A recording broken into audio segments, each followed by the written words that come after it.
affects your faith, your family, or your freedom. So don't go anywhere, because Point of View starts right now.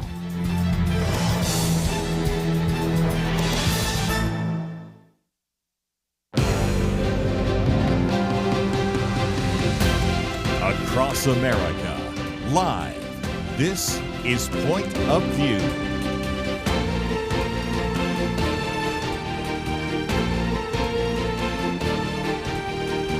And now your host for the Millennial Roundtable, Chelsey Youman. Well, welcome back to our first Millennial Roundtable in the month of May. I am so excited to be with you today. We have a full lineup for you, talking about everything from, of course, I think all eyes are on President Trump's Mideast trip this week and all of the negotiations that are happening there. And then we're going to also talk a little bit about cultural news and get a millennial perspective on the newly selected Pope. So all of that is ahead of us in the next hour or so. But before we get there, I'm going to introduce our first panelist. You know her well, Liberty McArtor. She is a writer for Point of View, and she is the podcast host of president of the Know Why podcast. Thank you for joining us today, Liberty. Happy to be here, Chelsey. I'm looking forward to our discussion. I made sure to have lots of cultural questions for you, Liberty, because I love how we always process that together. But yes. I don't want to forget our second panelist for this first hour. His name is Will Barclay. He is new to the panel, and I'm very excited to hear what he has to say on our political topics today, because he is a political theorist and a consultant and a writer and contributor to Young Voices. So I'm sure he will have lots of insight to give us today. Welcome to the show, Will. Oh, thank you so much for having me. It's a pleasure to be here with you both today. Likewise, Will.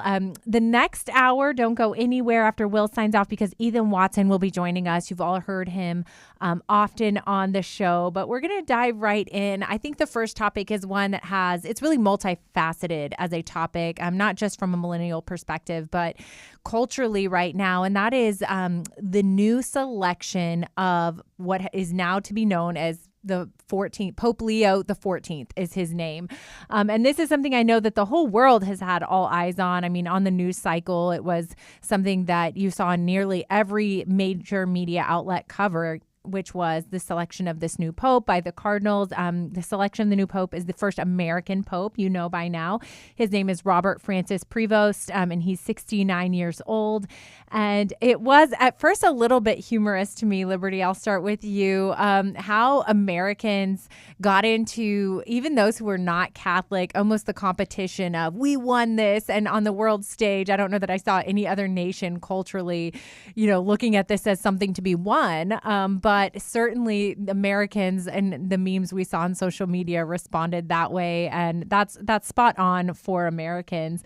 But at a deeper level, Liberty, everybody has different viewpoints. I'm an evangelical.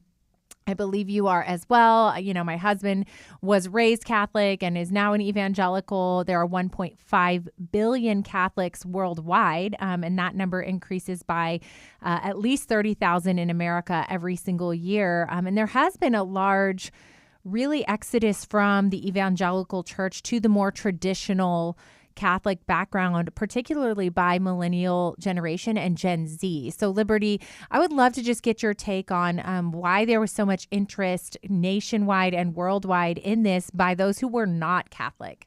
Yeah, Chelsey, anytime I think you have such a momentous event as a conclave, which doesn't come around very often, and you can't predict when it is going to come around. There's the pomp and the grandeur, and it's something that I think people are very interested in. But on a deeper level, like you were saying, I think that we are seeing a resurgence, at least in America, of interest in religion. Some people have even said that we're this is maybe the beginning of a post-secular age. And I think that young people are realizing that secularism doesn't hold the promise of fulfillment that maybe previous generations thought it would. And even among Protestant and evangelical circles, it's interesting. I went to a classical liberal arts college, and so many of my peers and classmates who went in as, with an evangelical background actually came out, if not joining the Catholic Church, at least moving to a more of a high church or liturgical church situation. And I think there are a lot of reasons for that. We can dive into more if you want to, but I think at the core, it is a desire for just some kind an anchor to something that seems dependable and real in a world that is so not dependable, especially as people are leaving adulthood, and something that people can trust. And so when you look at these, traditions of religion and institutions that have been around for such a long time, I think people find comfort in that and are attracted to that. So I guess that would be my first take. That's an interesting point. You're hitting on so many topics I wanted us to break down today. Will, when I think of the reason for the younger generations turning towards that more traditional practice, it's interesting to me because our generations do tend to be more skeptical of mainstream institutions, name it, media, politics. I mean, I think we are the most marketed to generation as millennials that there's ever been, and because of there's some skepticism. So why the resurgence of the traditional values within the religion? I know that's a big question to unpack. Feel free to take it anywhere, Will. Well, I think in a lot of ways, over the modern era, I think liberalism and leftist ideology has certainly become the dominant ideology and philosophy throughout the international political system. And I think that in a way it's been a wonderful thing, right? But I think at a certain point it started to rob people of hope. And what I mean by this is that at a certain point, young people in particular started to believe that there was no such thing as right or wrong or good and evil anymore. And that was great. It very much made them the arbiter of their own lives and all good and evil. But when they found themselves in a dark room, proverbially, or so to speak, they lacked the faculty to kind of orient themselves. They found themselves trapped in a dark room with no light, no direction, right? I think that once you embrace more traditional values and a belief in the good and say good and evil, let's say, when you're in that dark room, you find yourself incapable of kind of righting your own ship via your own faculties. You have a light off in the distance that you can orient yourself towards and endeavor towards, right? And eventually get yourself out of whatever horrid situations you find yourself in. And so it very much provides you with hope. And that's something I think that our generation has found themselves sorely lacking, at least over the past decade. Well said, Will. Well said. I think that's such an interesting perspective because as we've questioned, mainstream institutions as a generation, the generation below us, I would say that the millennial generation kind of was raised in more of that 90s agnosticism, atheist mentality. If you were not a believer, you just, rejected it wholeheartedly in favor of science, whereas Gen Z appears to be statistically much more open to spirituality and astrology and all of the mysticism. Even witchcraft is on the rise. I believe 10% of the population in the latest U.S. census openly said that they are Wiccan, that they are practicing witchcraft, and that's certainly something we're seeing increase. And so while all of the liberalism of the United States Church, and I would even say this article we have on pointofview.net, which is really incredible. It's the daily briefing by Robert Mueller there in Dallas. He kind of breaks down this idea that the more liberal evangelical churches became as a response to culture, whether that's soft on traditional biblical marriage or soft on traditional values pertaining to really anything, abortion, you name the cultural issue, that liberals maybe are not still going to church. Like those churches became more liberalized, but the population who was demanding that didn't go with the church. Instead, what we had is believers turning to more traditional mainstream high churches, as Liberty said. More when we get back after this short break.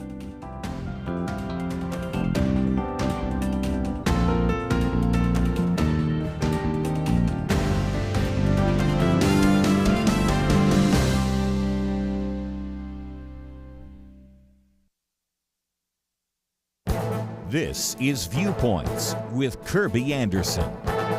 During the pandemic, we unfortunately learned how much of our medicine was manufactured in China. As a recent article reminds us, the current trade war with China is yet another reminder of China's chokehold on U.S. medicine. 5 years later, not much has changed. It is time to plan for a future that isn't so dependent upon China. Rosemary Gibson explains that this is a man-made problem, but a fix is possible. She is co-author of China RX, Exposing the Risk of America's Dependence on China for Medicine. She warns we have a system that is perfectly designed for catastrophic failure and significant loss of human life, and that has to change. She laments we can't make antibiotics anymore in this country from beginning to end. We can't make penicillin. We can't make those antibiotics needed to treat sepsis, which can kill you. We can't make the antibiotics to treat pneumonia or sexually transmitted diseases. The reason is simple. After joining the World Trade Organization in 2001, China flooded the market with cheap penicillin raw materials. The goal was to drive producers in other countries out of the market. Once China was able to dominate the market, they raised prices. The U.S. relies on China for 95% of the key ingredients that are necessary for generic drugs, and even if we are no longer reliant on China, we would still need to purchase drugs from countries that rely on China for critical materials. That is why President Trump complained last month, we don't make our own drugs anymore. That is why his administration wants to reshore critical industries. Bringing pharmaceutical manufacturing back to the U.S. won't be quick or simple, but we cannot continue to put our health in the hands of these Chinese leaders. I'm Kirby Anderson, and that's my point of view. For a free copy of Kirby's booklet, A Biblical View on Inflation, go to viewpoints.info/inflation. That's viewpoints.info/inflation.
You're listening to Point of View, your listener-supported source for truth. Well, welcome back to the Millennial Roundtable, where Will Barclay, Liberty McArtor, and I are really breaking down such an interesting cultural moment, I think, over the last few years, really, but that culminated for me and was really highlighted in the cultural response to the selection of the new Catholic Pope, Pope Leo XIV. And that is this dichotomy, or as Liberty, you so eloquently said, this almost post-secularism society. Maybe we're headed that way. Maybe we're not. We've been in a post-church, post-Christianity society for a long time. Is the pendulum swinging the other way with increasing interest and conversion into Catholicism, which now represents 1.4 billion of the religious of people who adhere to a religious philosophy in the entire world. Will, I want to hone in on something you alluded to, which is this idea of hope and this representation in a world that's increasingly chaotic, increasingly full of warfare and strife and famine, and you name the crisis, we can point to it, whether it's earthquakes or hurricanes. We know the Bible says in the end times there's going to be increases of wars and rumors of war, that this doesn't really surprise God, or really should us as believers see that the world is increasingly becoming chaotic. And I liked this point you made about the Pope representing hope to everyone. I'd love for you to just expand on that idea and the idea, of we could get into it if you want, Will, but the role that Catholicism and all this pomp and circumstance had on such a public field in the last few weeks. Yeah, well, I think that in a lot of ways, a lot of young people are looking for purpose in a lot of ways, and just in a lot of ways, some sort of instruction. For so long, they've kind of been told that anything goes, and in a way, almost refused instruction. And I think that in a way, they've been told that this is what you want, when really it isn't. Like many people that I know have come out of high school and even university, and they've been looking for some direction. And I think that they grew up in a world where that direction was not only like I was saying, lacking, but withheld from them. And so I think that when you have the election of a new pope, particularly one who seems to be a departure from the more liberal and almost like un-Christian ideology, characterized the previous popes' maybe politics, let's say.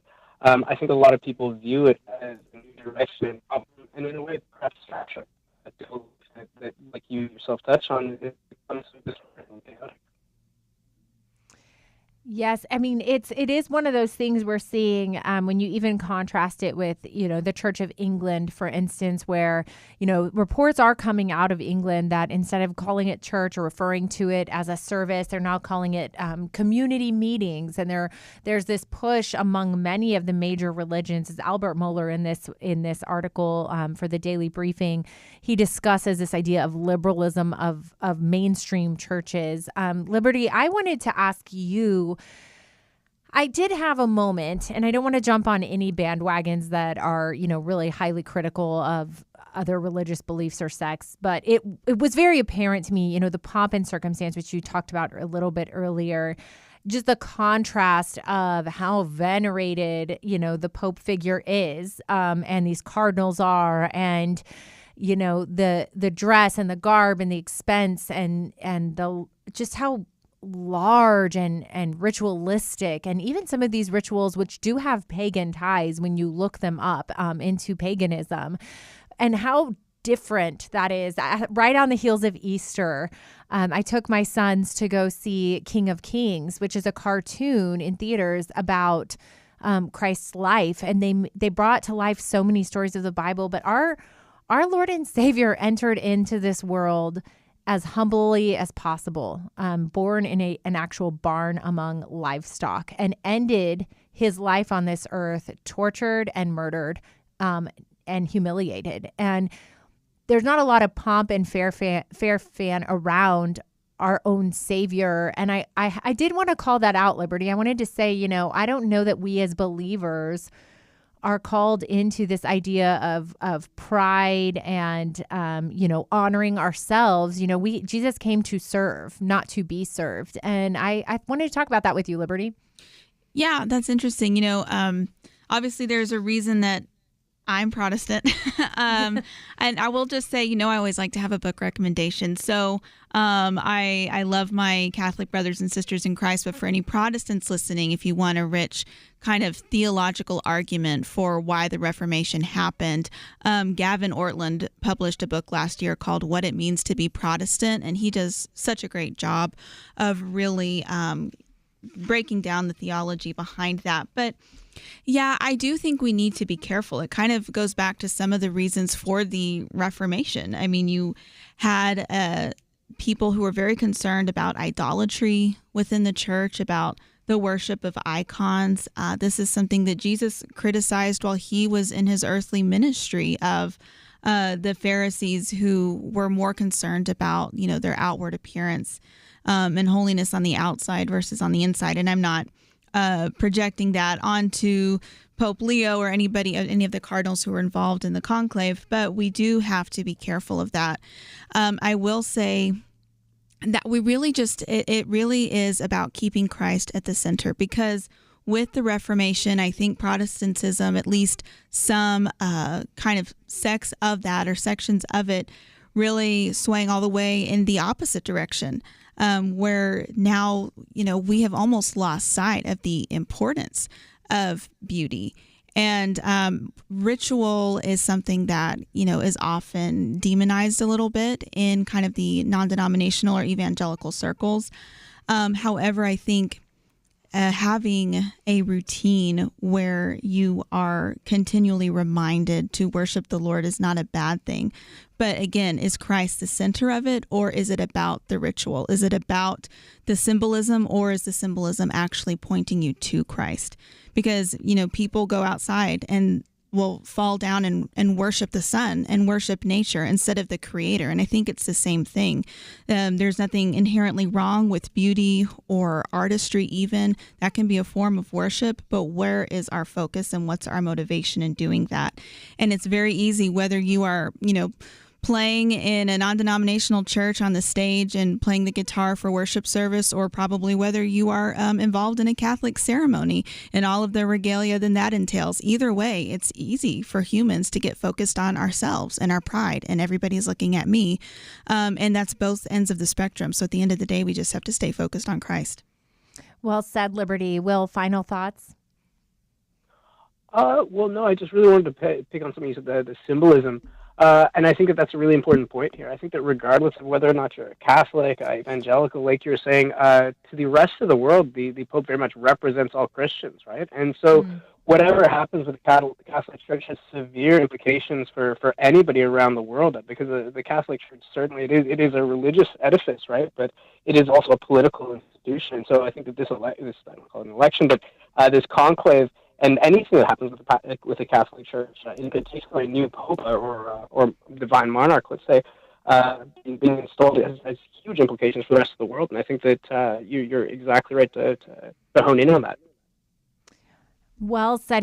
You're right. He does represent two major elements of the world, the Christian faith. And while we may have disagreements on some of those traditions and what they represent, there's no doubt I came out with two things over the last few weeks. One, the world is searching, like you said, Will, for hope, for something to look forward to. And even non-religious friends of mine were talking about how moved they were and crying by the selection of the new Pope, because the world is searching. And then two, he's going to play a major role potentially in world politics and religion. So he's someone to get to know and to watch.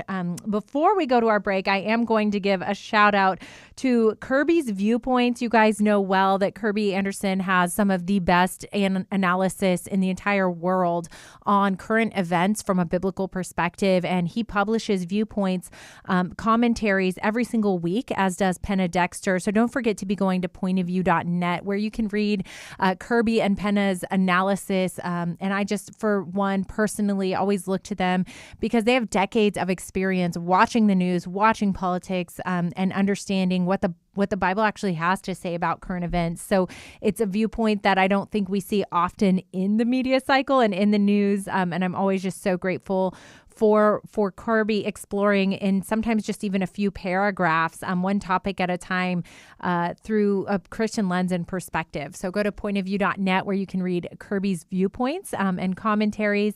Of course, you can always read the articles we're discussing today. We just really discussed Albert Mohler's breakdown, and we're going to be turning next to President Trump's tour in the Middle East. He is officially breaking out in his first international tour, going to a country that I don't know if a U.S. president has ever started with on an international tour, and that is Saudi Arabia. There's some characters in the Middle East. We're going to discuss a very, very complex proxy war dynamic, and one that we'll do our best here after this short break to break down for you. Don't go anywhere.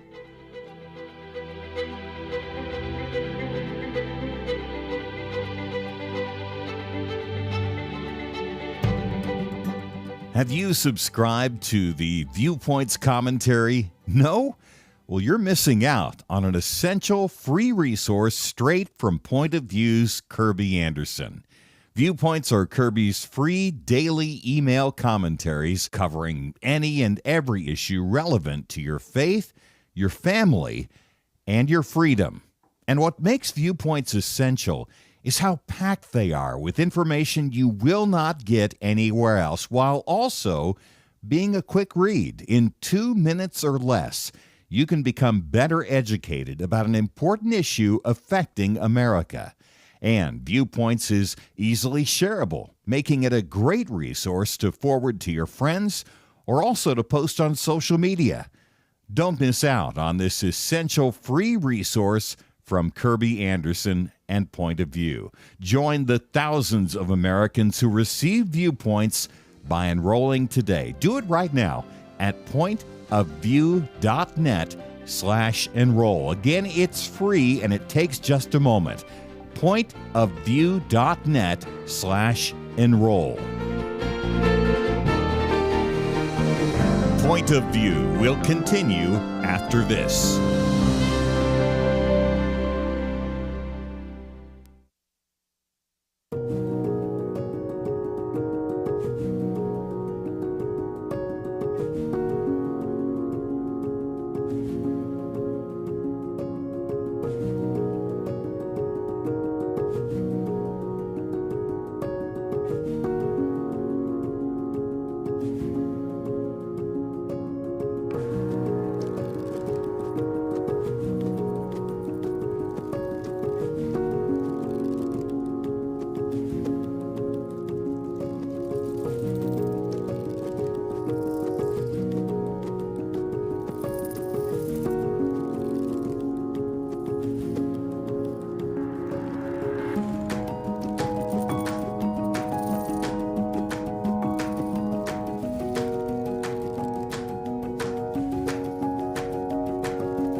You are listening to Point of View. The opinions expressed on Point of View do not necessarily reflect the views of the management or staff of this station. And now, here again, Chelsey Youman. Well, welcome back to the Millennial Roundtable on this beautiful Tuesday afternoon, where I am joined by Liberty McArtor and Will Barclay for the first time, who is knocking it out of the park. Great job, Will, on our first part of the hour. Thank you so much. You're welcome. Don't forget to go back and listen on pointofview.net, or you can like us on Facebook on Point of View Radio.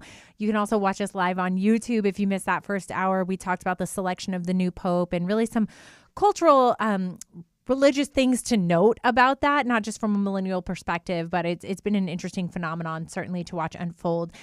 Great commentary there, but we are turning our focus now to what you've been seeing in the news cycle as a hefty topic for us to be discussing, which is President Trump's first state visits. And not only are they his first state visits, which I think are significant of his interest, but they are two countries that are not normally on the list as our top allies for first state visits, like the UK, for instance, Britain, Israel, you might think of. No, not a NATO country. He's going to the Middle East. And in the Middle East, he's focusing on Saudi Arabia. It was one of his first phone calls in January to a foreign head, was to the Crown Prince of Saudi Arabia. His name is Mohammed bin Salman.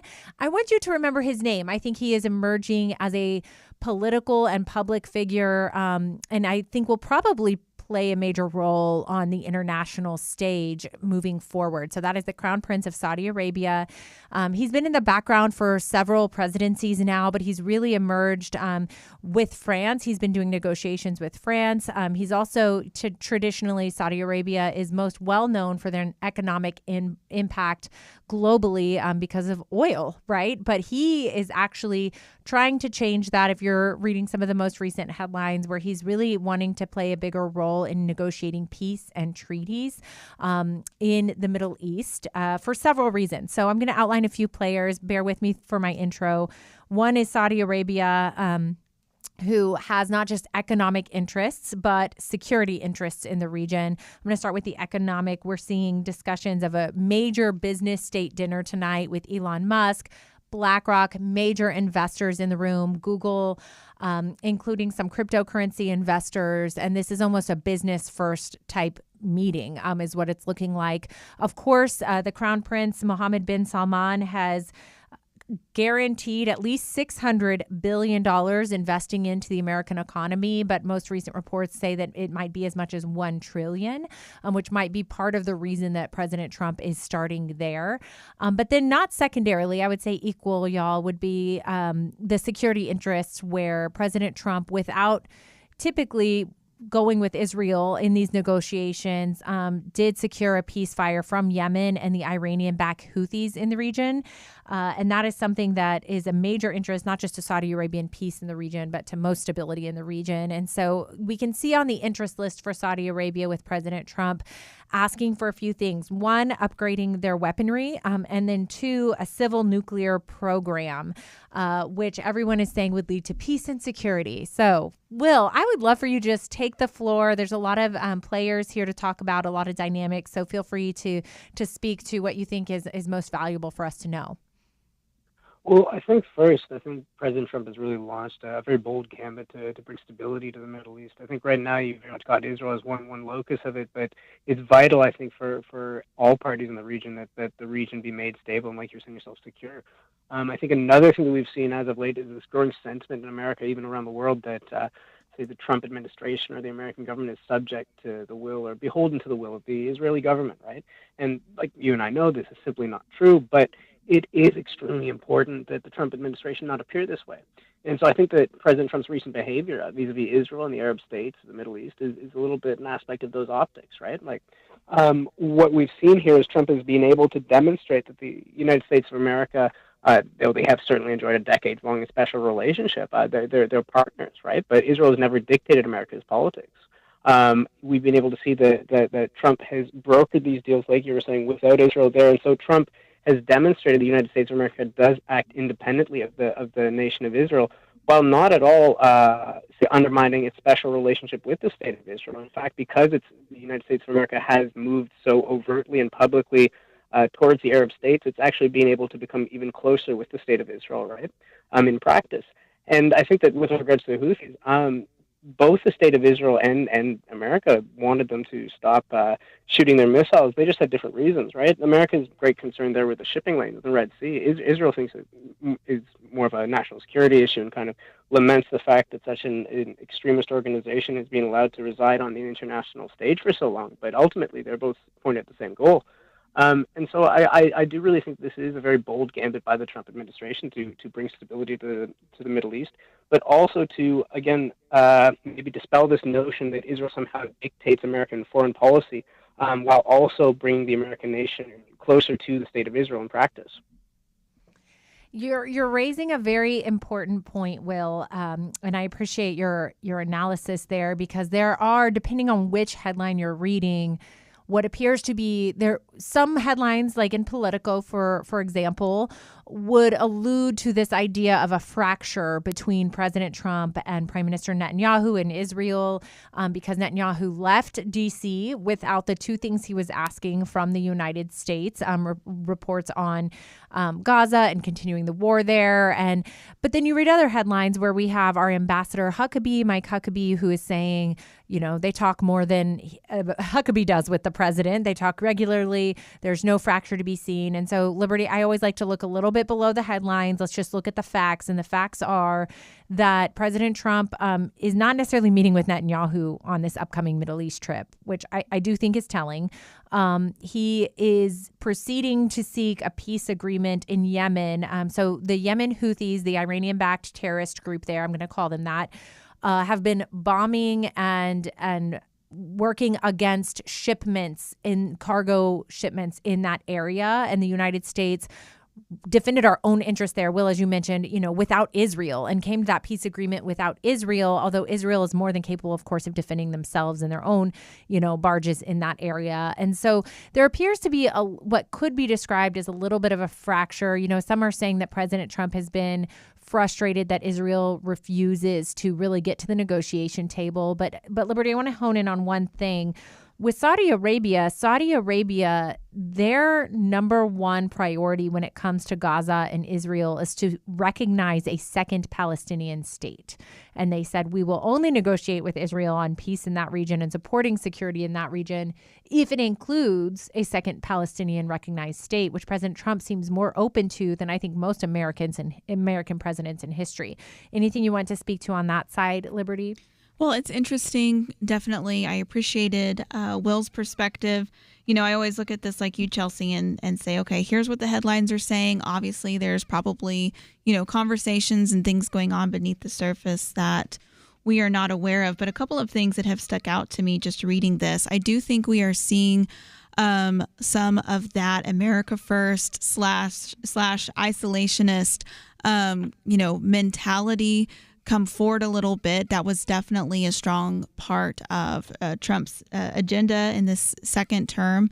And there are definitely, wings kind of on both sides, more traditional conservative voices that may be influencing President Trump, but definitely more of the, populist voices that are influencing him. So you wonder, maybe this is, the fruit of some of that influence that we're seeing. This does also seem, as his first trip outside the United States as president for this term, to be a very economically, focused trip. And we know that that is a goal for President Trump, is stability. He said he wants to end wars and not start them, and he wants to boost America's economic interest. At the same time, though, you do want to make sure, at least I want to make sure, that our relationship with Israel remains strong. And so that's something that I'm praying for, and I hope that that's the case. Again, another interesting take I saw was that with some of these recent moves, it seems like Trump is siding more with the Israeli population than actually with Netanyahu, because 69%, if this poll is to be believed, this was cited in The Atlantic, 69% of Israelis support ending the war with Hamas in exchange for the remaining hostages and letting them stay in the Gaza Strip. And so Trump seems to be maybe leaning that way, even though it's opposed to Netanyahu's government. So I'm not really sure. There are a lot of takes, definitely, but I just want to make sure, and I hope and I pray that we remain a strong ally of Israel. I hope we do too. We're about to go to a break in a brief moment. But, when we're talking about Israel, which is our strongest interest and ally in the Middle East, I think what we're seeing is maybe an economic priority going on in Saudi Arabia first before a security priority. And no doubt all of this will be on the table at their discussions this week. But when you have a country like Saudi Arabia agreeing to invest $1 trillion in the U.S. economy, you have Qatar donating a Boeing for worth $700 billion to the president. Those are things for us to look at as Americans. We're going to discuss that after this short break.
You're listening to Point of View, your listener-supported source for truth. Well, welcome back to the Millennial Roundtable, where we are discussing President Trump's really the beginning today of his Middle East tour, with so much Middle East is always on the table, right? But I want to hone in on a few things that we've been discussing with Will and Liberty today. And one of those I want to really hone in on is this idea that typically for Saudi Arabia to engage in negotiations with the United States, I did some research this week. Typically, Saudi Arabia would agree to acknowledging and recognizing in a good faith effort what they're calling normalizing relations with Israel first. And so before Trump would be going and before he would be engaging in negotiations with these allies in the Middle East, which they are, Saudi Arabia and Qatar and the Arabian Peninsula are allies of the United States, that there would be an acknowledgement of and a recognition of Israel. But that has not happened. And so that's one anomaly I want to highlight, is that President Trump is going in without first requiring there to be normalization in talks between Saudi Arabia and Israel. And Saudi Arabia has said in order for them to engage in those talks with Israel, which they're not doing before we as Americans negotiate with them, typically they're going to want Israel on the table to be considering a second state in Israel, making a Palestinian state and recognition of that. And so I want to hone in on this idea because I don't know that it's realistic to ever say there's going to be peace in the Middle East.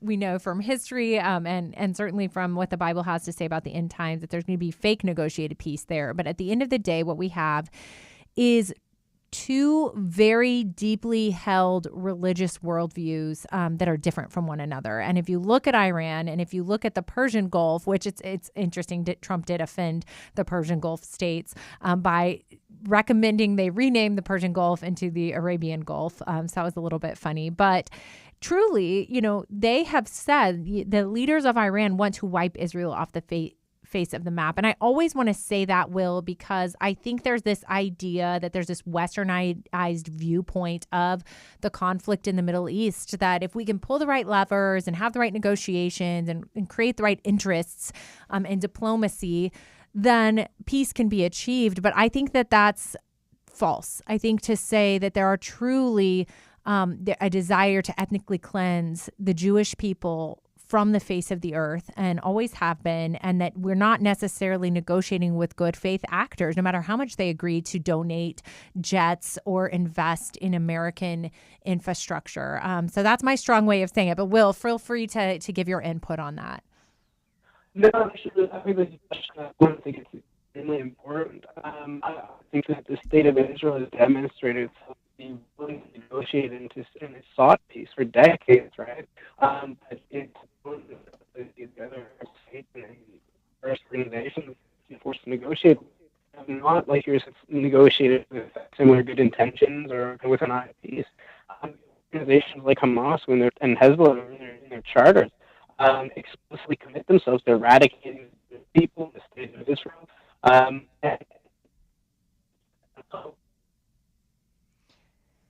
I think we're losing Will. Liberty, did you have anything you wanted to add to my question?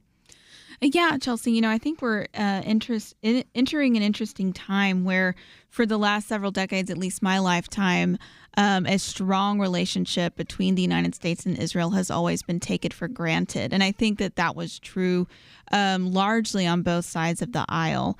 And we are seeing, especially since I think the October 7th attack, that on the left there is a very anti-Semitic, Israel, view on many of these issues, with, young people even siding with Hamas, confusingly. But then I think we're seeing that a little bit on the right as well, with many more, America first or isolationist viewpoints saying, why should Israel have a special relationship with the United States? What are we getting from them? And we know that President Trump, he's a businessman first. And so many of his moves and strategies and goals are very transactional. And I think people appreciate that, especially after economic upheaval. They want a president who is business minded and is going to strengthen our economy and American interests. But like you were saying, and I think Will was saying too before he got cut off, is that, there are the people, the nations that surround Israel want to wipe them off the face of the earth. And so this is not necessary. I saw one take that was saying maybe President Trump is trying to ask Israel to stand on their own 2 feet. Well, we know that Israel does an amazing job of defending itself most of the time. And yet, if we're not an ally with Israel, then who else do they really have to stand with them in a strong way when everybody else around them wants them to be wiped out. And I think that's what we have to remember, and that's why our relationship with Israel should be preeminent. Again, that doesn't mean we have to always agree with Israeli politics, and maybe there are valid critiques to be made against Benjamin Netanyahu, but I do, again, like I was saying earlier, pray that the relationship with Israel remains solid, because once the United States breaks that and Israel doesn't become a priority for the United States anymore, I think that's a dark day for the United States and Israel, obviously. I couldn't agree with y'all more on this one. I will just point to a few scriptures that the Bible does tell us that towards the end of days, there will not yet be a nation left standing with Israel. And we see that in a few places. Ezekiel 38 and the 39 is the war of Gog and Magog, which has a lot of theological disagreement. But one thing that makes clear is that they are invaded and nobody comes to their defense. Zechariah 12 says that all nations of the earth will be gathered against Israel. And then again in Revelation 12, John speaks to this idea that nobody will come to the Jewish people to their defense. And so it's just worth noting. It's just worth us knowing what the Bible has to say about the direction of the earth. Are we there now? Is that, hundreds of years from now? I'm not sure. But when we see the United States, I think maybe not publicly espousing the things they normally do about a relationship with Israel, it's certainly worth noting. I did have one last note for you guys, and that is that I want to be a fair player and arbiter in all things. And when President Biden and Hunter Biden, were corrupt and enriching themselves through Russian and Chinese ties, and the Ukraine war, there was a lot to be said about that. And now we're seeing the news wanting to only cover President Trump and the fact that there's going to be a Trump Tower now built in Qatar, and that there's been a lot of investment into President Trump's son Kushner's private equity group. $2 billion from Saudi Arabia supposedly invested in that private equity fund. There is a lot of money at play here, and I don't want to just bury our head. I think we've got to say, let's take a good hard look at that. There's been a jet donated to Boeing. It's for lease. It's being leased to the United States until Air Force One gets its new Boeing, which Boeing is taking a lot of time on.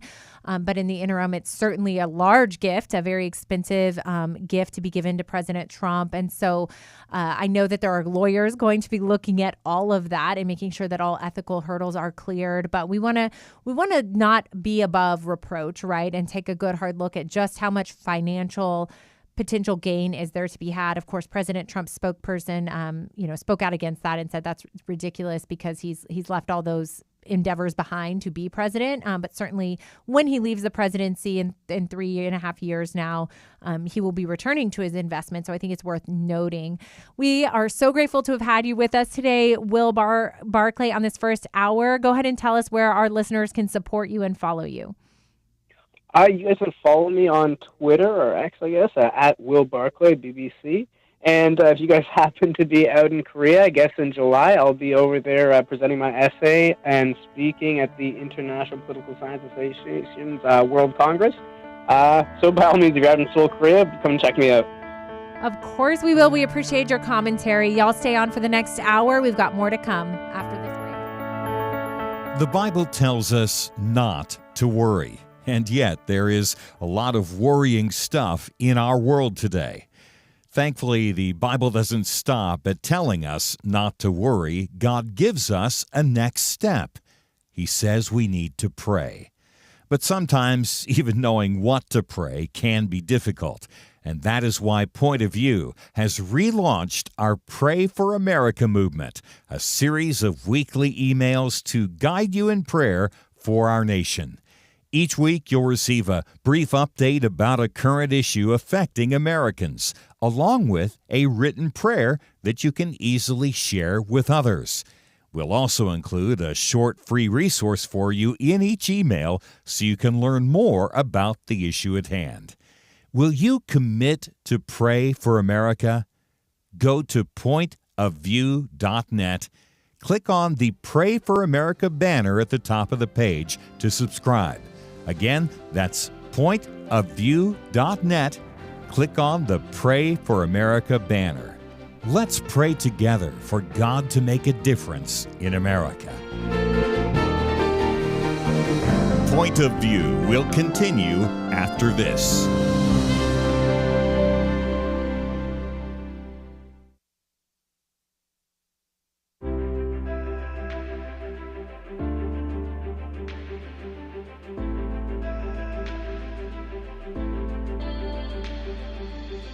I do appreciate Point of View and what you folks are doing.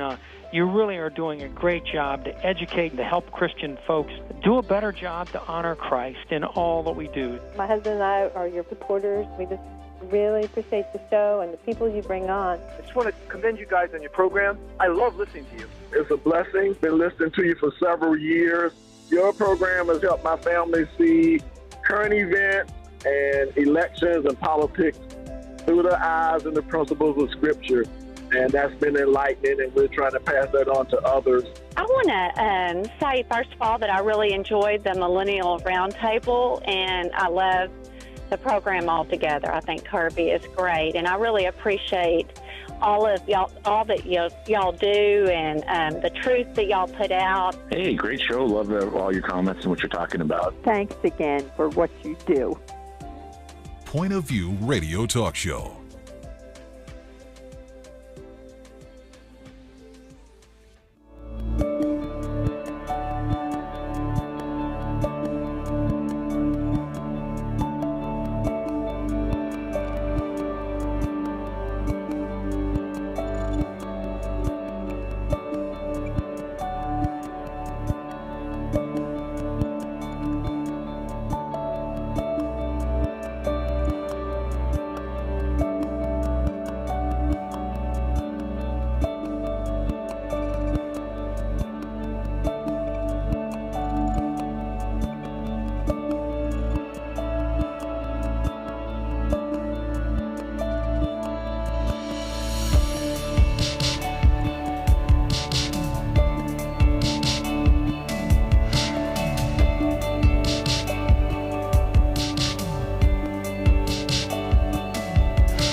Hi, this is Kirby Anderson. You know, each day we take on the tough issues and provide a biblical perspective to them. The topics we cover are wide-ranging.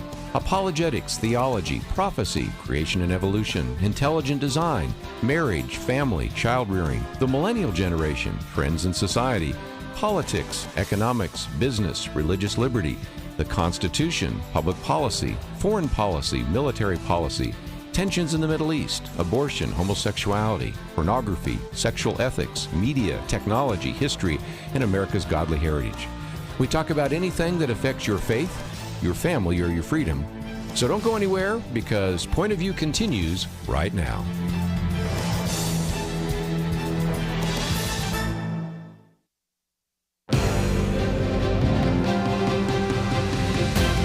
Across America, live. This is Point of View.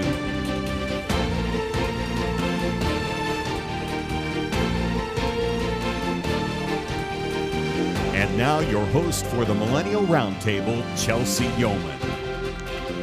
Well, welcome back to our second hour of the Millennial Roundtable. Our first hour was really a strong hour, an exciting one. We had a new guest with us. His name's Will Barclay. So don't forget to go to pointofview.net or like us on Point of View Radio on Facebook and watch the last hour.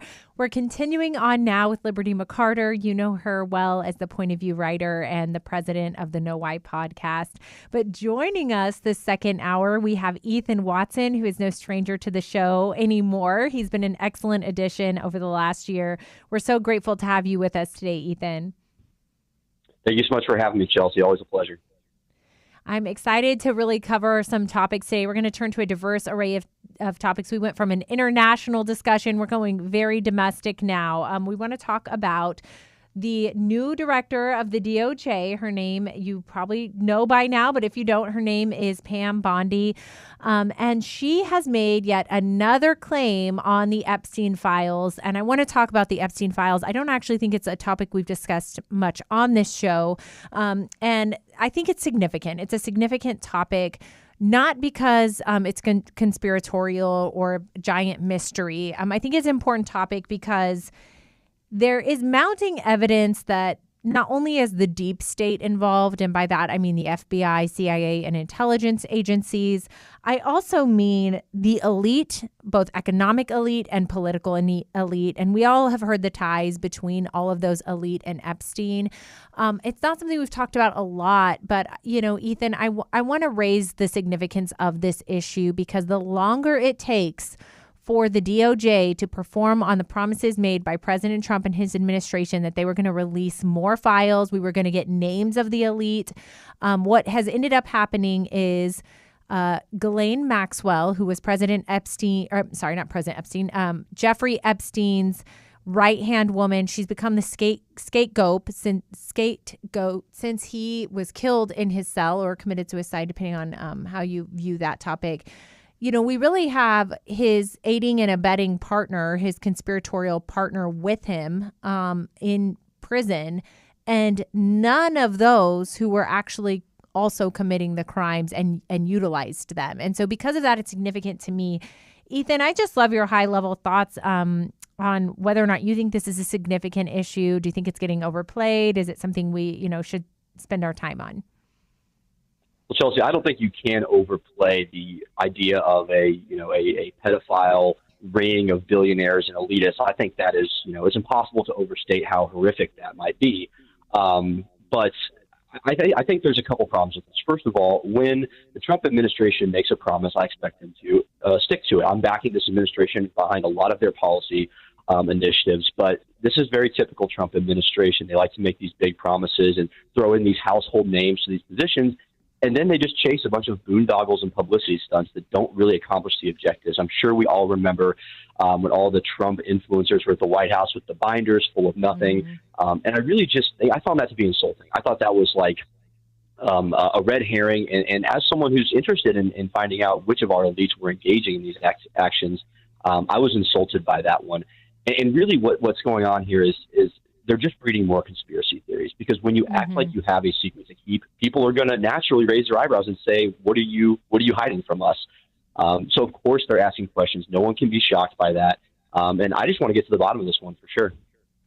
I love what you're alluding to. I always say light is the best disinfectant. And that's because I spent much of my career suing the government. And every single time we went to sue the government, if we did a public display, whether that was through a PR firm or the news, or we just shed light onto what the government was doing, all of a sudden the government starts acting. And so I think transparency is a core pillar of conservatism. Transparency in government is the only way we truly know we are free. We need to know what our government is doing, let alone, of course, all the important things you mentioned. Liberty, I don't know if you and I have ever really discussed the Epstein issue. I tend to agree with Ethan that the kind of red herring, we were going to release all these documents in these white binders to independent journalists who took days to even upload what was ultimately in those binders, which was nothing. I would call that a debacle. And they, I think thought that they were going to get away with that. And now it's been 70 days since we were promised a secondary release. And there's a question, Liberty, on whether they have anything to release at all. And she is now claiming that the precipice for this article is that Pam Bondi is now saying, well, there's tens of thousands of videos and child pornography and all these horrific things that the FBI is now investigating.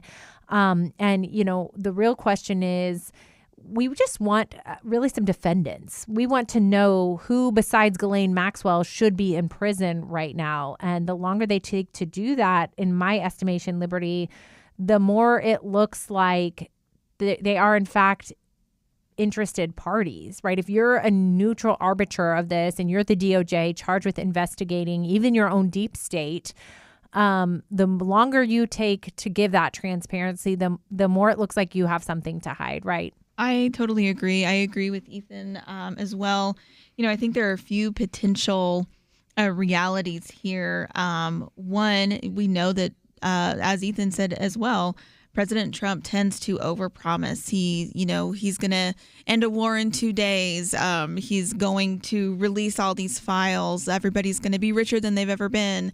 And he makes a lot of big promises that just realistically can't always be followed through on. So it could be that he overpromised and that it truly is taking time to go through all of that. And then you have, others trying to catch up, to keep up with his promise, but it's taking more time. However, I would say a caveat to that is it might take a long time to do a full investigation, but would it really take that much time to identify and release some of the big names, the big defendants, like you said, Chelsey? I don't think so, but again, I don't know. I think the other option is that there are government interests here. Some are saying that, the deep state or the CIA or the FBI was actually working with Epstein, or he was potentially working for them.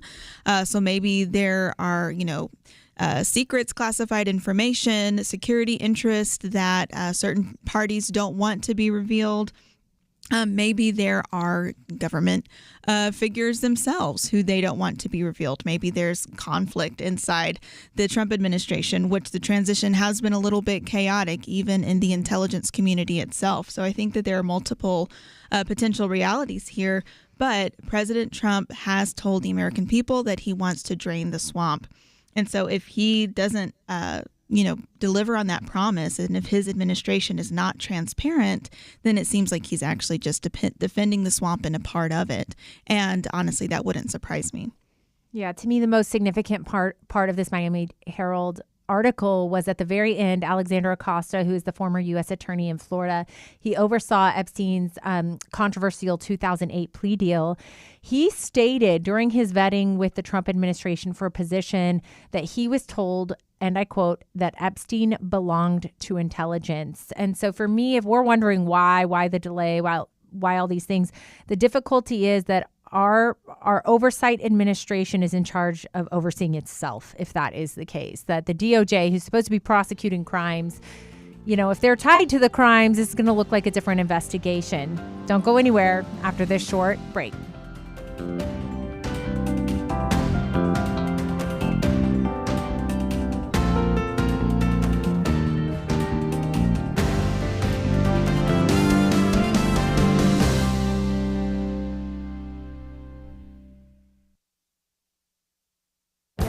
This is Viewpoints with Kirby Anderson. During the pandemic, we unfortunately learned how much of our medicine was manufactured in China. As a recent article reminds us, the current trade war with China is yet another reminder of China's chokehold on U.S. medicine. 5 years later, not much has changed. It is time to plan for a future that isn't so dependent upon China. Rosemary Gibson explains that this is a man-made problem, but a fix is possible. She is co-author of China RX, Exposing the Risk of America's Dependence on China for Medicine. She warns we have a system that is perfectly designed for catastrophic failure and significant loss of human life, and that has to change. She laments we can't make antibiotics anymore in this country from beginning to end. We can't make penicillin. We can't make those antibiotics needed to treat sepsis, which can kill you. We can't make the antibiotics to treat pneumonia or sexually transmitted diseases. The reason is simple. After joining the World Trade Organization in 2001, China flooded the market with cheap penicillin raw materials. The goal was to drive producers in other countries out of the market. Once China was able to dominate the market, they raised prices. The U.S. relies on China for 95% of the key ingredients that are necessary for generic drugs, and even if we are no longer reliant on China, we would still need to purchase drugs from countries that rely on China for critical materials. That is why President Trump complained last month, "We don't make our own drugs anymore." That is why his administration wants to reshore critical industries. Bringing pharmaceutical manufacturing back to the U.S. won't be quick or simple, but we cannot continue to put our health in the hands of these Chinese leaders. I'm Kirby Anderson, and that's my point of view. For a free copy of Kirby's booklet, A Biblical View on Inflation, go to viewpoints.info/inflation. That's viewpoints.info/inflation.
You're listening to Point of View, your listener-supported source for truth. Well, welcome back to the Millennial Roundtable, where I am joined by Ethan Watson and Liberty McArtor. We are turning from our hot take on the Epstein files, or failure to release them, I should say, by the DOJ, to another topic, which I want to talk about, which is a brand new, I don't think we can call it study, but data that came out about the abortion drugs. Very telling. Before we turn there, though, I want to really talk about something that has been such a great resource, not just to me, not just to Liberty, but to our Point of View family broadly. And that is Kirby Anderson's Viewpoint Commentaries. He does 5 a week, and Penna Dexter, who you know well on this show, she does one as well. And even if you aren't familiar with them, you can go sign up for them on the website, pointofview.net. And he really talks about, in concise ways, daily current events. And he does that from a biblical worldview. One comes out each day. It's somewhere between 1 and a few paragraphs. The commentary is sent to your inbox, but Kirby really does it best. He's seen a lot in his decades of experience, and I know we all have a lot to benefit from his wisdom and intelligence. He's a brainiac. He'll never tell you, but he's one of the most intelligent people I've ever met. So go to pointofview.net and download and sign up for Kirby and Penna's Viewpoint Commentaries. We are turning now our discussion towards a study that came out, I think it was a week and a half, maybe 2 weeks ago.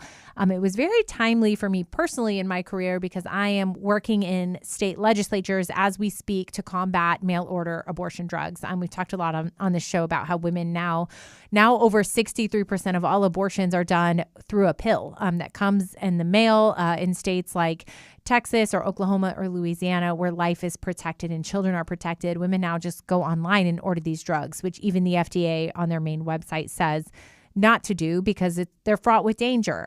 These drugs are one of 65 that includes what they call a black box with REMS guidance. It's a major warning for side effects and complications, one of 65 drugs. So when you hear they're as safe as taking an Advil, I always say Advil doesn't cause hemorrhage, fallopian tube rupture if you're ectopic, sepsis, or even death. So we're not talking about the same ball game that the abortion industry is alluding to. What was important is a study came out a couple years ago by APLOG that did an analysis on ER visits and how many women are actually going to the ER. And why this independent group had to do that study is because the FDA does not require any reporting of adverse events on the abortion drugs. No complications have to be reported. They actually have no idea what's going on the ground because they don't require any reporting of physicians or ER doctors outside of death, of course. So what happened is that study was debunked because the abortion industry came hard for everybody in that study. And in the meantime, this is quite the background, but I promise it's worth it. We've had some groups, the Ethics and Public Policy Center, EPPC, say, all right, if the left is going to do, data wars and science wars, we're not going to bother in a longitudinal study and peer review. What we're going to do is just look at the data itself. We're going to look at raw data from Medicaid reporting, hospital reporting, and insurance claims. That's just raw data. And what they found is, guys, these drugs are 22% more dangerous than the FDA has originally said. It's astounding what has come out about this. And so I wanted to ask you, we'll start with you, Ethan, were you surprised when you saw this study? What were some of the mainstream points that stuck out to you? No, I absolutely was not surprised by the information you just talked about at all because, the abortion industry doesn't exist to protect women. We've known that for a while, right? We know that 97% of pregnant women go to Planned Parenthood or sold abortion. It's not really about helping the women. It's about giving them abortions and perpetuating this pretty nefarious act. So I'm not surprised at all that actually women's best interests aren't at heart behind the makers of these abortion drugs. I'm not shocked by that in the slightest. And really, I think that's just another nail in the coffin of abortion is healthcare narrative, because you could already really argue against it and say that, how could it be healthcare if it's ending a potential human life? But now it's also ending another life in addition to the child that's being killed by the drug. And so I really don't see how you could argue that it's healthcare. And I think it's intellectually dishonest to say so. One more point I wanted to call out, though, is when you said that Republicans and pro-life activists looked at the data that came out and said, we're not going to bother with our own longitudinal study. I actually respect that take a lot because I think for too long we've gotten into the weeds with data and statistics, and you can make data and statistics show you whatever point of view, whatever conclusion that you want. Let's engage on this issue on a moral level, which is where it belongs. It's one of the most fundamental moral issues of our time. So let's meet them on the moral battlefield, where I think right and wrong becomes a lot more clear. Right. I love that you're saying that because I think a lot of the discussion around not just this data that has come out is centered around, do the abortion drugs harm women or not? And really what the Supreme Court justices, when I saw the ADF challenge to the FDA over mifepristone, this first drug in the regimen last March, I was at those oral arguments. Really the Chief Justice hit it home. He said, how much harm is enough for you guys? How many women have to die, have to go septic, have to go have surgical intervention at the ER? At what point does it rise to the level of mattering to the abortion industry? And I think it's as simple for me, Liberty, as saying the abortion industry is going to discard women as easily as they discard their human children. And, a lot of this conversation is around the woman because I think culturally and politically, it's almost all people care about is the woman in this discussion. But, as a pro-life advocate, I want to say these drugs cannot inherently be considered safe when they result in the death of a human child every time they're taken. When they're taken, we have a human body at the end of it. And that is something that doesn't get said a lot in these conversations. I think the pro-life movement is fighting that battle, but culturally, Liberty, why does that not resonate enough with people? This is a deep question, but culturally people want to talk about women being harmed by these drugs, which is important. But I hate how much we always have to separate the woman from the child. And I want to reject that and say there's no child apart from woman and there's no mother apart from child. They are one, particularly in this instance. So take it away, Liberty. Yeah, that is such a good point, Chelsey, because for so long the pro-life movement has had to fight to not necessarily prove, because pro-lifers prove it every day in the work that they do to care for women, but to really justify that we actually are the ones who care about the woman and her baby. But why does the baby not seem to matter in culture? And I think it comes down to the question of personhood. And it is, a lot easier for somebody to deny the personhood of somebody that's not walking around in front of them, that's not, physically visible to everybody else. And then there starts to be this, comparison where people say, okay, hey, actually, I do care about unborn life, but are you saying that the unborn life matters more than the mother's life? Because, the mother is this old and the unborn baby, they haven't really started life yet. And I think all of that is just misses the point, which all comes back to the biblical worldview, that human beings are made in the image of God. And it is not up to us to make these determinations about how big or how old or how capable a human person or human being has to be in order to meet the qualification of person. Human beings matter because we're made in the image of God. And as far as we can, we should try to protect life of adults, of the young, of the elderly. And so that is the argument that we need to be articulating, but it's hard whenever we're talking to people who don't have that same biblical foundation. Agreed. I mean, I wish that we as a culture could get past this idea of, someone's intellect or development phase, or, really, if you start to parse out any one characteristic and say that a person is defined by that characteristic, their size, their development, their age, their intellect, their race, their sex. You extrapolate that. And that's why we have the 14th Amendment that says we're all equal persons of dignity. Because once you start to define who has dignity and who does not, who is valued as a human or who is not, we've gotten into a whole host of historical just tragedies with that. You name it, whether that's slavery or the Holocaust or genocides or, any people group that can be designated as subhuman and not worthy of protection by society. That's a minority faction, getting back to our Federalist Papers. They're a vulnerable people group, and they're vulnerable of eradication because they don't, after all, have a voice or a vote or a mechanism to defend themselves, particularly in the case of the unborn. So I always want to talk about this when we get back after our break here in just a minute. We're going to talk about the Planned Parenthood report that came out this week. It surprised even me. And so I want to make sure that we talk about some staggering statistics that came out of it. And then after that, we're going to be turning to a little bit of a cultural discussion on the role of compassion and the Christian church from, of course, our millennial perspective. Don't go anywhere after this break.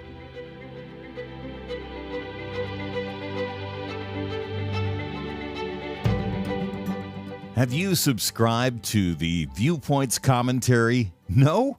Well, you're missing out on an essential free resource straight from Point of View's Kirby Anderson.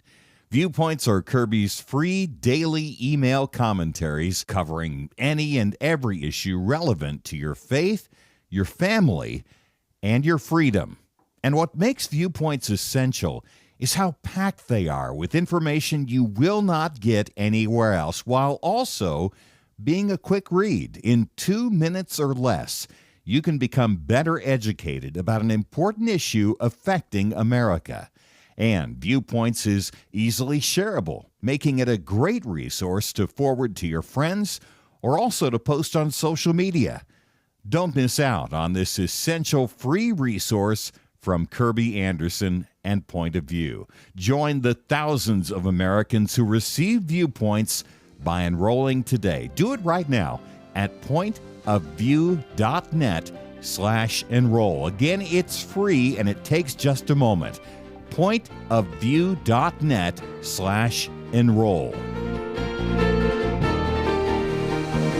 Point of View will continue after this.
You are listening to Point of View.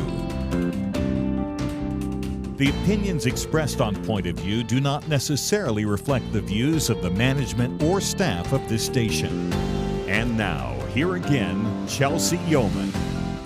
Well, welcome back to the Millennial Roundtable. I am joined on our second hour by Ethan Watson and Liberty McArtor. Don't forget to go to pointofview.net where you can watch our last hour and our conversation related to President Trump's really inaugural trip to the Middle East for major discussions there, as well as news on the Epstein files. And then we're going to continue our discussion now, ending our hour with Planned Parenthood news and really just an idea of the Christian church and how we process compassion in today's culture. So don't forget to like us on Point of View Radio if you have not already on Facebook. That's Point of View Radio. You can leave us comments, follow us.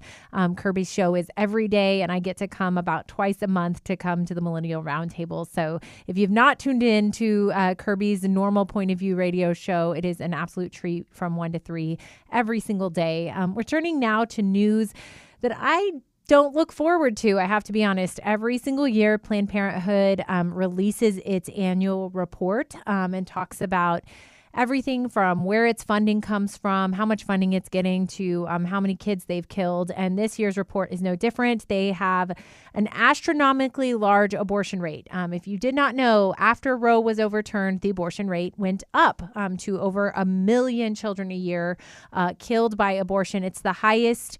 By the way, abortion is the #1 cause of death worldwide. And that includes, if you combine the other top causes of death, things like heart disease, heart attack, like that. Abortion just takes the toll on everybody worldwide, but certainly that is true of America. Planned Parenthood specifically had over 402,000 deaths by abortion, 402,000 deaths. So almost half of the abortion count is Planned Parenthood. But the truth is, this report mentioned, if you did not know after Roe, that they're getting more money than ever. So Planned Parenthood received $800 million in taxpayer funding. That's your taxpayer dollars that you just shipped off in April to the federal government. $800 million of those dollars are going to Planned Parenthood, with over 2 million. That's 2 million daily. And their donations are also up. And so that's really, I don't know if that surprises you. It was even a lot for me to take in and say, wow, in a Doge world where Elon Musk has now had 5 months to cut federal spending, Planned Parenthood is still receiving federal dollars. So I'm going to start there. I know I'm starting heavy, guys, but I feel obviously passionate about this. So Ethan, when you read this Planned Parenthood report, anything stand out to you in particular? Definitely. Well, obviously that 97% number is ludicrous. It's almost beyond parity, right? You can't get 97% of people to do anything. So we're supposed to believe that 97% of women with unexpected pregnancies just happen to want an abortion. And I think it's pretty obvious they're being talked into this money-making procedure by the abortionists. The other thing that I found disturbing was the House Republicans that are pushing back against defunding. So, guys, the Hyde Amendment already prohibits federal funding for abortion services, and I don't know if we need to say it louder for the people in the back, but money is fungible. It's like if I was paying for a drug addict's house, their car, their food, I've just freed up disposable money for them to use on drugs. Like, of course they're going to go do that, right? And so money is fungible. We're just covering Planned Parenthood's expenses with your money and my money, so they can continue to do this very controversial procedure, if you can even call it that. That's very sanitized language. And for those Republicans that are worried about losing their purple district seats, I think that defunding is the moderate position because it moves the issue from a you want it, I pay for it model to at least a you want it, you pay for it model. Now, I think there's a lot of ground left to be made up there, but I would argue that is the middle ground position on this right now.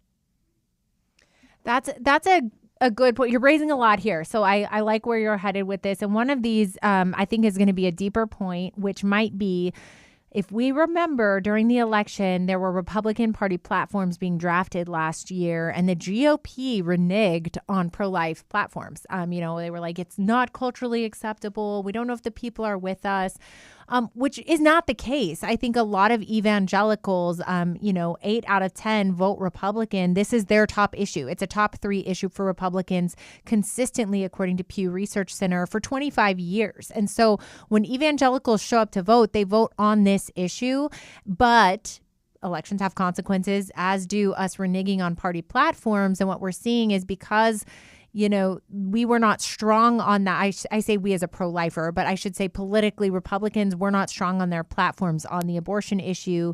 Now, downstream, what we're seeing is an administration and other Republicans in state legislatures everywhere who aren't having their feet held to the fire on this issue. And Liberty, the result of that is this Planned Parenthood is not only continuing to expand abortion more than ever, thanks to mail order abortion. They now have abortion doulas where women are getting abortions and advice not even from medical practitioners, according to this report. And then a final thing that stood out to me was that they've turned now to what they're calling gender affirming care, transitioning care, and hormonal care, because there's a lot of money to be had in that. And they are, after all, making bank on those procedures as well. And all of this is bankrolled by our current federal government. And, I know that there are a lot of groups, SBA List, Students for Life, calling on President Trump and his administration to make a change and defund Planned Parenthood. But this report should add fuel to that fire, should it not, Liberty? I hope so, Chelsey. And I think, Ethan, it makes such a great point. When you look at Planned Parenthood's own report and a record number of abortions that they are performing, even though, where federal dollars aren't technically funding the abortion procedures themselves, if they're still getting federal dollars, of course, it's obvious just because of how many abortions they're still performing that is allowing them to continue doing this. And they are bragging that they are doing more abortions than ever, even with nearly 20 states having severely restricted abortion or even banned it. And so really, it was disappointing, very disappointing to see during the election the GOP take a weaker stance on the abortion issue. But one of the things that Trump has said is that it's a states' rights issue because Roe was overturned. The states get to decide. But even what is happening currently is not consistent with his own moderate approach to abortion, because you have the abortion pill being mailed to states where those states have banned abortion or have severely restricted it. So abortion is illegal in those states, but women in those states are still receiving the abortion pill because it's being mailed to them. And Planned Parenthood is helping to facilitate this as well. And so if it really should be a state's issue, then Planned Parenthood, which performs almost half of the abortions that are happening in America, shouldn't receive federal dollars. That is consistent with Trump's own stated position on this issue.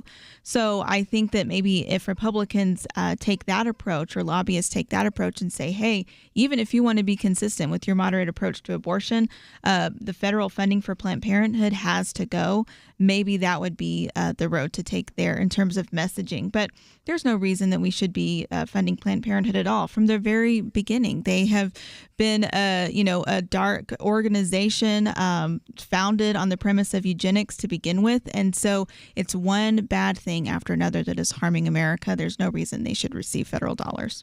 Yes, you don't get to say it's a states' right issue and then bankroll the issue. So hopefully you will call your elected official, call everybody who you have on your state legislator, representative, Senate list, and your federal list as well, because I think the more pressure applied, the more we'll hopefully start to see some traction there. We're going to turn now to our next topic, which is, I think, related. So that's why I wanted to talk about it here. And this is a World Magazine article that really discusses the role of compassion, not just in politics, but among Christians. And I think, abortion would be a prime example where the left has gotten to maybe own that from a PR standpoint. They do, after all, have media and, major platforms helping them that the right does not. But, abortion is an issue, for instance, that has been coded as a compassionate issue for women. But when you really get under the hood, as we've just discussed, abortion, ends the life of a child. It's actually compassionate to mom and child to let the child live. And then the right actually is the one who could, you would say, have the market on serving these women outside of abortion and helping her circumstances be improved, helping resources her, help her get a job, help her out of abusive domestic violence situations, because pro-life pregnancy centers outnumber abortion clinics 4-1. And this article really starts to discuss things beyond abortion, but this kind of idea I'm giving an example of how, what is true compassion in our society? And I think we as believers are called to be compassionate. We're called to be loving. We're called to be kind and good neighbors. But what happens when society sort of paints Christians as uncompassionate, and the left virtue signals and says, we are actually the party of love. If you really love your neighbor, you're going to accept all types of things on their terms that are maybe unbiblical. And how do we navigate that as believers who do want to be compassionate and do love our neighbor and do want the gospel to spread in a world it's increasingly divisive to do so? So we're going to talk about this article when we get back after our break. Don't forget to go to pointofview.net and look up Kirby Anderson's Viewpoints. These are daily commentaries that come out 5 days a week, where he discusses politics, culture, society, you name it. He's got great insight. Don't go anywhere after this break.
You're listening to Point of View, your listener-supported source for truth.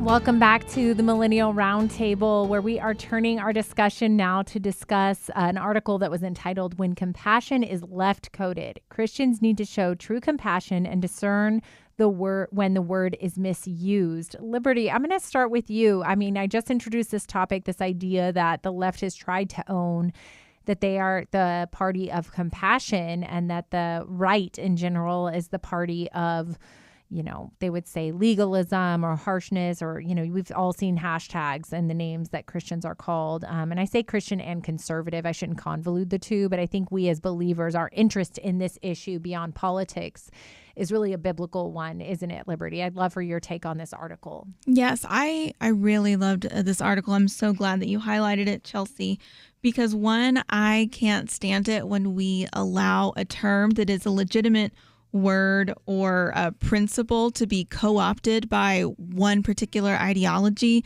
I know I've talked with you about this, but I don't even like the fact that the word feminism has been co-opted by, extreme left progressivism, because the principle of feminism is a good thing. So I won't get into that issue, but the same thing is starting to happen with compassion.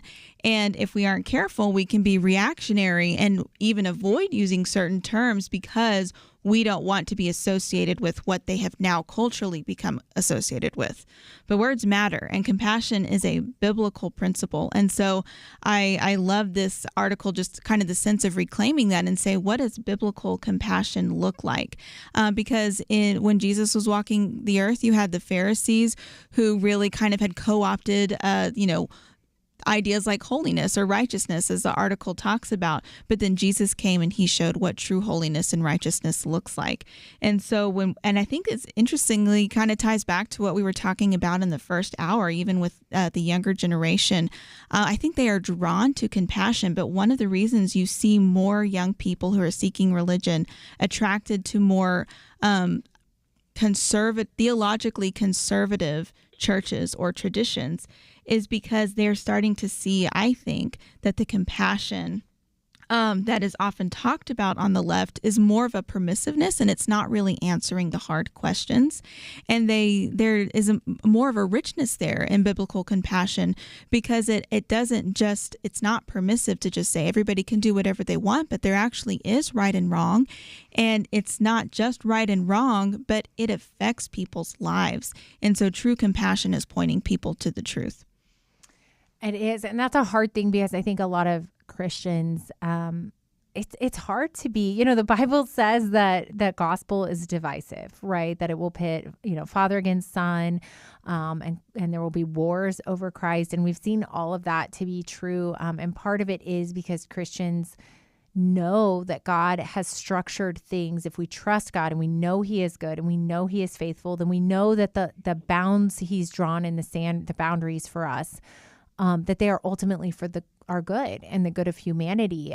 Just like he's drawn the boundary of the sea and the ocean, boundaries are good things. And admitting, with humility that we are not in fact perfect creatures, that whatever we feel, the heart is deceitful above all things, that there is a real truth, and that in order to accept Christ as our Savior, it means that we have to admit that we are not perfect. And that we have sin, and that we repent, and that we ask for forgiveness. And that's a humbling process, and one that I don't know is intuitively loving until you understand that life is to be had on the other side of that repentance. Eternity is to be had. Goodness, fulfillment, regardless of your circumstances, contentment, peace, joy, love, all of that comes with that surrender. But the world just looks at the surrender piece. And I think that's where, Ethan, I think that's maybe where the disconnect is. And although I'd love your input on any of that, a compassionate thing is to say maybe we don't have it all together in this sinful world, and that's countercultural. 100%. I mean, Lord knows I've said that plenty of times. And I think you guys both beautifully put how the word compassion has meaning, and especially it has biblical implications. I think you guys did an excellent job describing that. I want to give your viewers something very actionable. How can we as Christians and conservatives reclaim compassion from these antisocial leftists that have co-opted the word?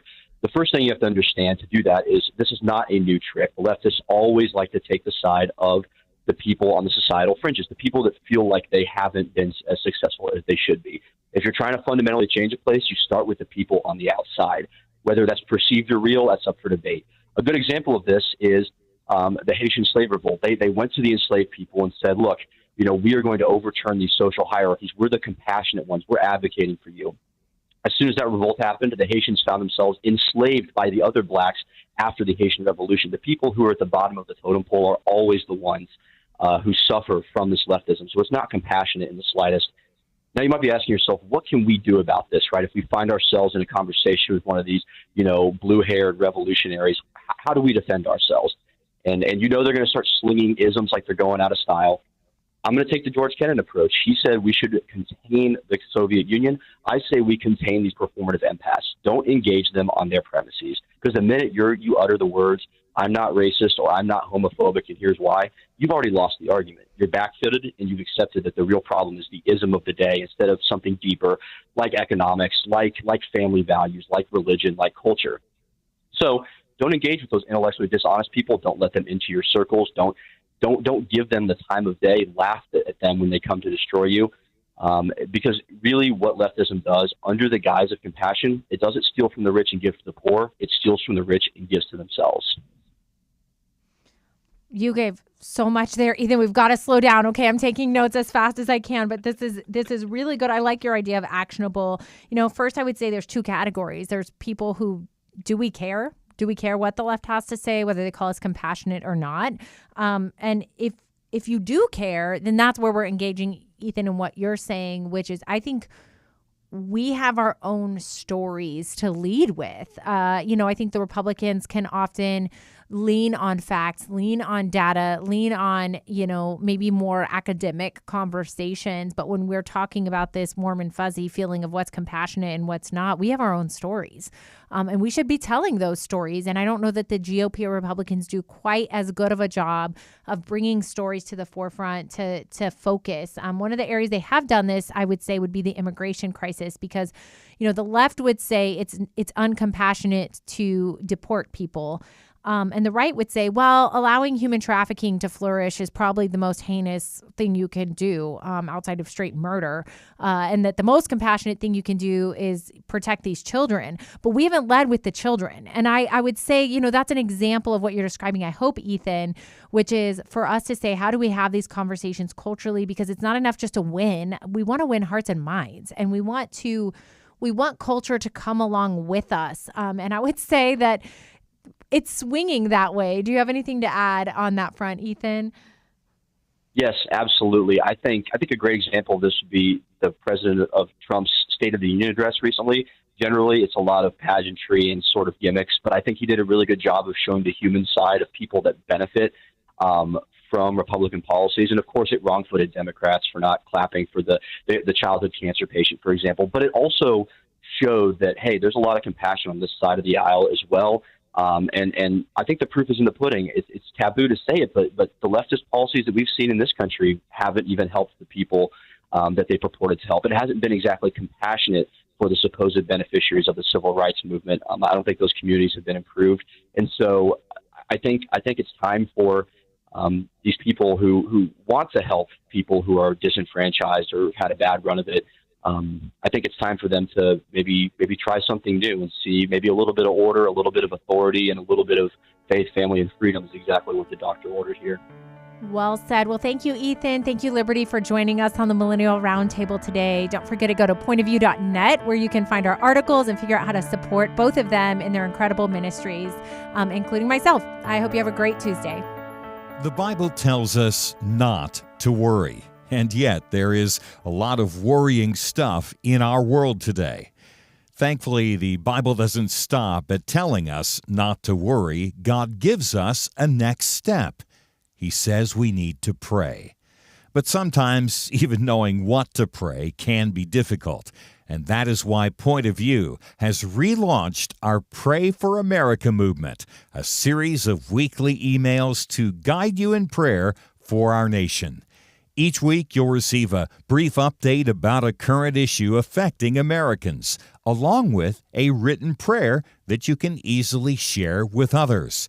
We'll also include a short free resource for you in each email so you can learn more about the issue at hand. Will you commit to pray for America? Go to pointofview.net. Click on the Pray for America banner at the top of the page to subscribe. Again, that's pointofview.net. Click on the Pray for America banner. Let's pray together for God to make a difference in America. Point of View is produced by Point of View Ministries.